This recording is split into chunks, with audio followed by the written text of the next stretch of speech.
Hello guys! Hello Virgo! Welcome dito sa aking channel, Virgo. Alamin natin kung anong messages, vibration, gabay energy para sa inyong lahat. Ito ay general reading, so pwede kang makaresonate. Gamitin mo ang iyong intuition sa panonood.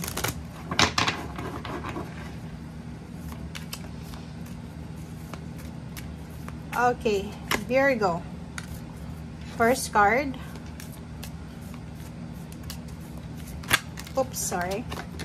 Oops. Bold. Okay, Virgo. Meron kang 3 cards dito. Kung makikita mo dito, sinasabi ng barahang ito na ikaw, Virgo, pag nagmamahal ka, talagang ibinibigay mo ng 100%, 101% yung sarili mo. Parang pag nagmamahal ka, mas priority mo yung karelasyon mo kaysa sa sarili mo. Dito sa barahang ito, sinasabi na ano man ang sitwasyon, basta sinabing may emosyon kang binibigay, talagang hindi ito fake, talagang totoo ito.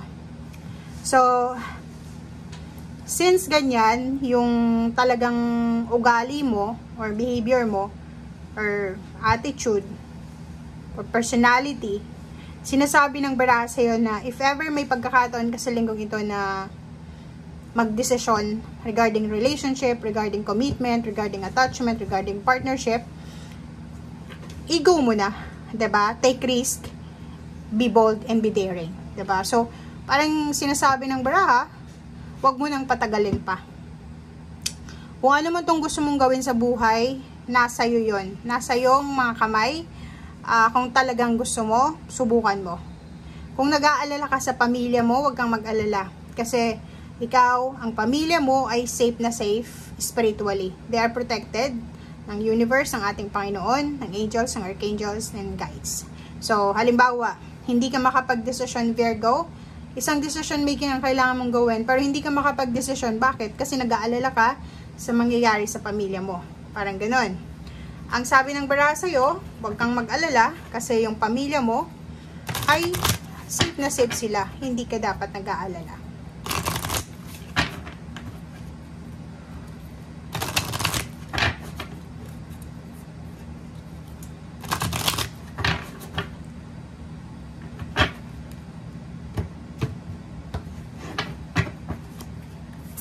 Okay, first card dito is Healing Heart. Wow! So, sinasabi ng baraha dito na bilang isang Virgo, yung pagmamahal mo, kalinga mo, yung attention na binibigay mo ay pwedeng makapagbigay ng kagalingan sa mga taong nahihirapan. So, as a friend siguro, as a family member, ikaw yung klase ng individual na pwede kang makatulong sa mga nararamdaman nilang sadness, or kung ano man, parang pagkausap ka nila, nakakatulong ka sa kanila para maibsan yung lungkot nila or ganito ganyan. Okay? So, ikaw ay may healing heart na tao, 'di ba? Aminin niyo naman 'yan, 'di ba? Kayo yung mga individual na hindi masyadong complicated, pakisamahan. Okay, next is self forgiveness. Kung may mga guilt ka or may mga kung ano man ang nararamdaman mo, kailangan mong i-let go na siya, Virgo. And patawarin mo yung sarili mo. Kung may pagkakamali ka sa buhay, patawarin mo yung sarili mo. May mga taong nagkamali sa'yo, kahit hindi humingi ng tawad, patawarin mo sila. Okay? And wag mong sasayangin yung positive aura na meron ka, yung healing heart na meron ka. If ever man may masamang pakiramdam ka, iiyak mo lang yan, ilabas mo yan. And wag mong ilalagay yan sa puso mo na parang ikikip mo yan, sasaraduhan mo. Kasi poison yun eh. 'Di ba? Lason yun eh. Yung guilt, worries, yung resentment, grudges, sama ng loob, pag kinimkim mo yan, para yung lason, lalasunin yan yung puso mo na mabait, puso mong mapag-intindi. So, hindi mo yun dapat kinikip dyan sa puso mo. Okay? And at the same time, this week din, sinasabi na kailangan mo maghintay. May kailangan kang hintayin, huwag mong i-rush yung sitwasyon. Huwag kang gagawa ng mabilisang aksyon. Okay? Kailangan mong pag-isipan ang lahat ng actions, lahat ng mga gagawin mo, or kung ano pa man siya.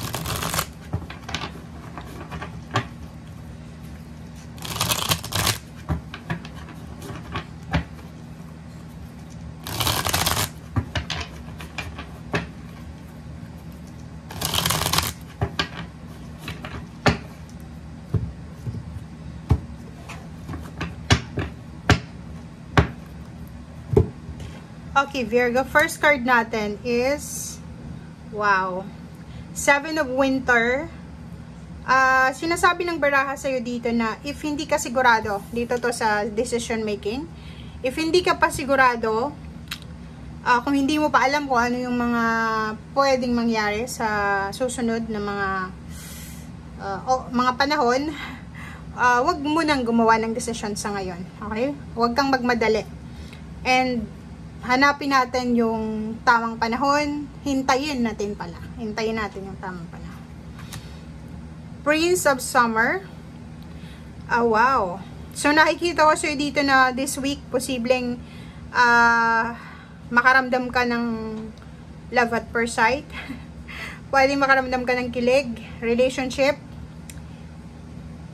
Kalmahin mo yung sarili mo, Pwedeng siya din to.